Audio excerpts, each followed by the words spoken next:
Hello and welcome to Clearview News Desk. We are reaching you live from Nigeria's capital city, Abuja. I am Imefonuko. President Bola Tinubu-led administration has reacted to a U.S. security alert warning American citizens to avoid military bases and public facilities in Abuja. Reacting, the Minister of Information, Mohammed Idris, said Abuja, Nigeria's capital, is among world's most secure capital cities, boasting of watertight intelligence to prevent attacks. The minister further reaffirmed Nigeria's commitment to the safety of all residents and to maintaining Abuja's reputation as one of the most secure capitals in the world. Idris said the federal government recognizes and respects the right of foreign missions, including the U.S. Embassy, to issue travel advisories to their citizens, adding that Abuja remains safe for citizens, residents and visitors alike. Recall that a few weeks ago, a suicide bomber was killed by the IED she carried at Mogadishu Barracks, Abuja. The U.S. security alert comes after Boko Haram suicide bomber killed over 20 in Borno over the weekend. It also followed the U.S. bombing of Iran nuclear facilities over the weekend. The National Working Committee of the Social Democratic Party, SDP, has approved the immediate suspension of the national chairman of the party, Shehu Musa, along with the national auditor, Nze Clarkson, and national youth leader, Uchechukwu Chukwuma, over grave allegations of gross financial misconduct, embezzlement, misappropriation, and diversion of party funds. The National Publicity Secretary of Social Democratic Party, SDP, Araba Rufus, who made this known in a statement, said the misappropriated funds amount to hundreds of millions of naira, including donations and resources realized from the sales of nomination forms in the 2023 general elections and other funds from the party account. SDP's Araba Rufus said the suspension followed a resolution of a meeting of the National Working Committee, NWC, where overwhelming evidence was presented linking the suspended officials to a series of unauthorized financial transactions, personal enrichment schemes, and movement of funds from the party's account without necessary approvals of the NWC. The National Publicity Secretary of the party said the decision to suspend the national chairman and other implicated NWC members is to allow for a thorough investigation. Meanwhile, in the interim, the Deputy National Chairman, Dr. Sadiq Umar Abubakar, has been directed to assume leadership of the party pending the outcome of the investigations. Meanwhile, the immediate past governor of Kaduna State, Nasir El-Rufai, has claimed to have orchestrated the emergence of Bola Tinubu as the Nigerian president, while expressing regret for his contribution to the All Progressives Congress APC in the 2023 election. The former governor commented while speaking on a national television program on Monday, adding that he felt he had contributed to the Nigerian problems by supporting President Tinubu in the 2023 election. Recall that earlier, El-Rufai said that it will be impossible for President Bola Tinubu to be re-elected in the 2027 election, while emphasizing that anyone who shared a contrary view was far from the touch of reality. Operatives of the Kano State Police Command has averted what could have been a suicide after rescuing a 19-year-old man who climbed a billboard at the popular Ado Bayero Bridge, threatening to jump unless he saw a well-known TikToker, Abdul BK. The man, identified as Ibrahim Abubakar from Adamawa State, reportedly scaled the towering structure and vowed to take his life unless the social media influencer appeared.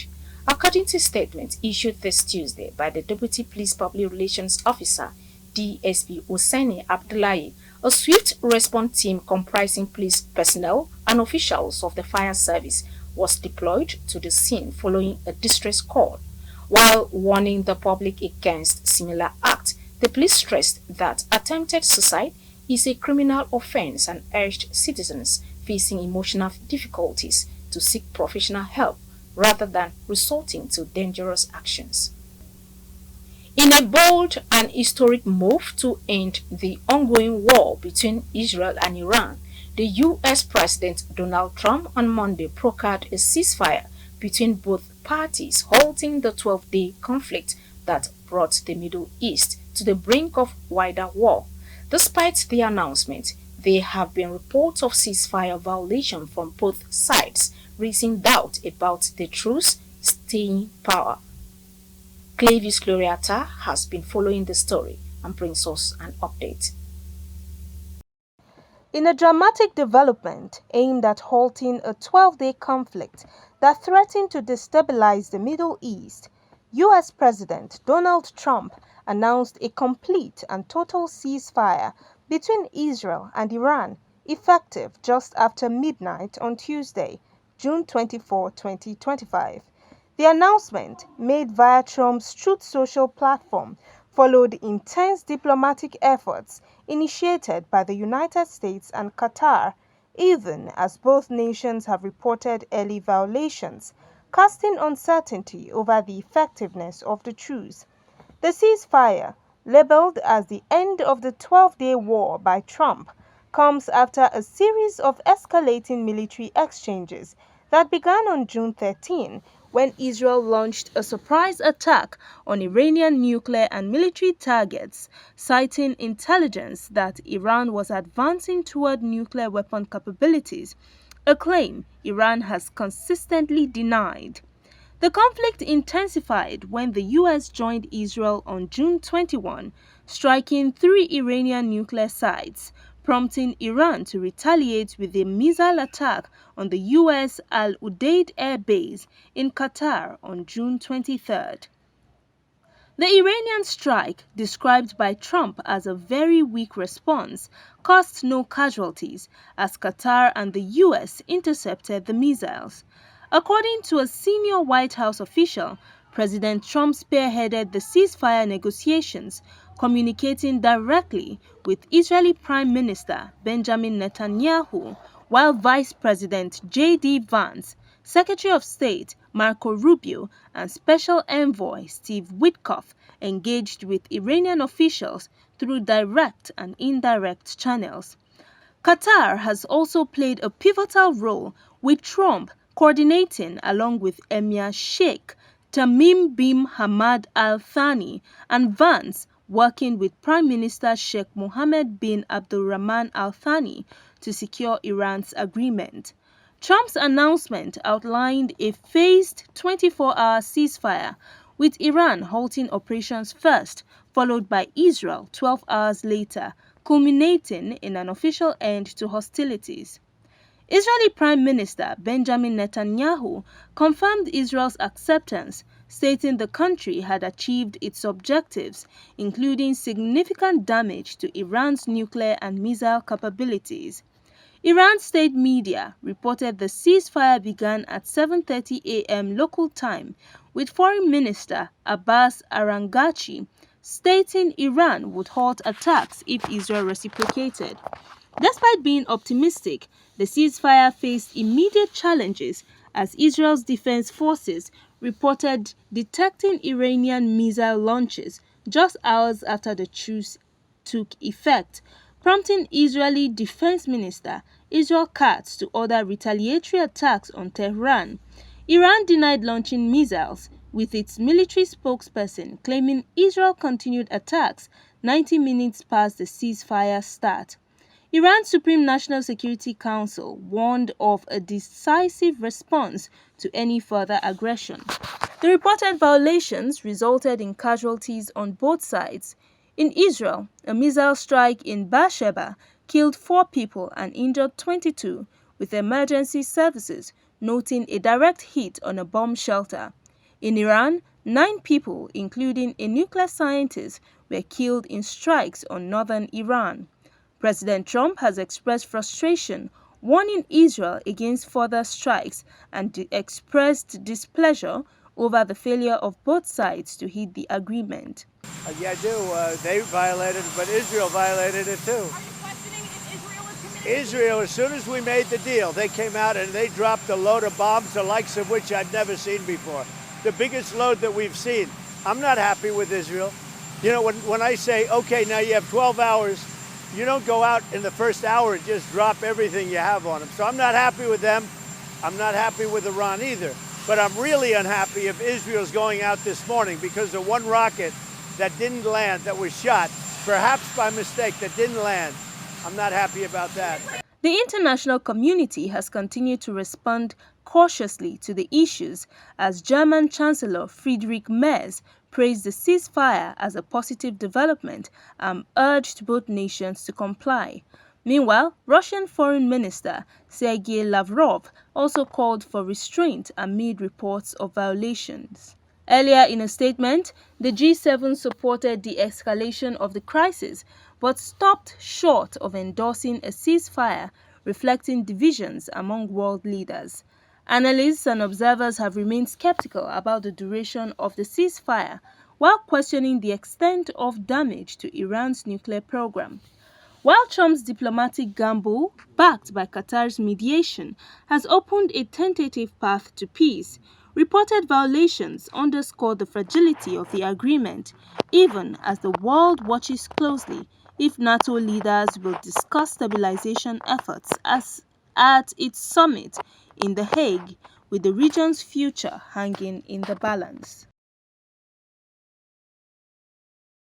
In another development, the late former governor of Oyo State, Christopher Adebayo Alao Akala, would never have believed there will be a time his child will request for exhumation of his body, as Oluwatoyin Alao Aderinto, the first daughter, has approached the Oyo State High Court in Ibadan, seeking the exhumation of her father's remains, a request that has generated a lot of concern from observers.